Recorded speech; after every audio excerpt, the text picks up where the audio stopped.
भगतसिंग सुखदेव राजगुरू 23 मार्च शहीदी दिवसानिमित्तानं आपण विशेष एक अभियान काय करत आहोत, रन करत आहोत पतंजली युवा भारतच्या वतीने।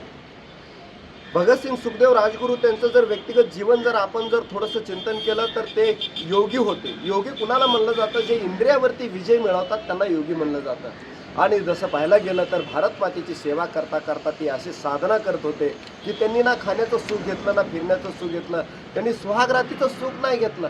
त्यांनी त्या भारत मातेला आराध्य मानलं, राष्ट्रहित सर्वोपरी म्हणून त्यांनी उद्देश जीवनामध्ये ठेवला, इंद्रियावरती विजय मिळवला आणि त्यांनी सेवा केली।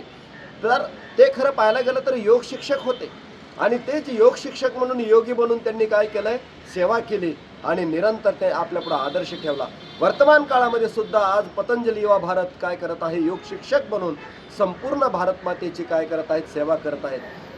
आपला समाज त्या ॲलोपॅथिकच्या विदेशी चिकित्सा व्यवस्थेतून आपल्याला मुक्त करायचा असेल तर आपल्याला योग शिक्षक बनावं लागेल। योग शिक्षक बनून 2 तास 4 तास आपल्याला या निर्माणाच्या यज्ञामध्ये आहुती द्यावीच लागेल। आपण नोकरी करतोय, उद्योग करतोय किंवा आपण ज्येष्ठ नागरिक आहोत, आपण काही असलो तरी आपण योग शिक्षक बनावं आणि योग शिक्षक बनण्यासाठी 25 दिवसाची ही जी कार्यशाळा आहे याचंही नियोजन पतंजली युवा भारत महाराष्ट्र पश्चिमच्या वतीनं, जिल्हा पुणे पिंपरी चिंचवडच्या वतीने या ठिकाणी केलं जात आहे। तर यामध्येही तुम्ही रजिस्ट्रेशन करावं। हे साधारणतः एक पत्रक आहे, याच्यामध्ये सर्व डिटेल्स आहे, या ठिकाणी नंबरही आहे, तुम्ही याच्यावरती संपर्क करावा, रजिस्ट्रेशन करावं। परंतु 25 दिवसाची कार्यशाळेमध्ये संपूर्ण आपलं शरीर, आपली बॉडी, आपली माइंड डिटॉक्स होईल आणि थोडंसं आपलं सामर्थ्य वाढेल।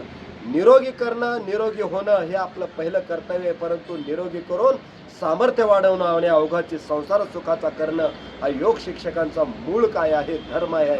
आणि याच्यासाठी स्वतः स्वामी रामदेवजी महाराजांनी जीवन आणि जवानी अर्पण केलंय। आपल्याला तर 2-4 तास अर्पण करायच्यात भगतसिंग सुखदेव राजगुरू यांच्या स्वप्नातला भारत निर्माण करण्यासाठी आणि लाखो क्रांतिकारकांच्या त्या स्वप्नातला भारत निर्माण करूया आपण। तर योग शिक्षक बनूया, याच्यासाठी तुम्ही काय करावं, रजिस्ट्रेशन करावं, हेही तुम्हाला विनंती। सकाळी 2 ते 4 2 तास आपण ऑफलाईन या ठिकाणी मार्गदर्शन करणार आहोत। ज्यांना ऑनलाईन पण काय करायचंय, या अभियानामध्ये सहभागी व्हायचं त्यांनी ऑनलाईन पण रजिस्ट्रेशन करावं। संध्याकाळी 1 ते 1.5 तास आपण थेरीचा जो पार्ट आहे तो संध्याकाळी आपण ऑनलाईन ठेवणार आहोत। धन्यवाद।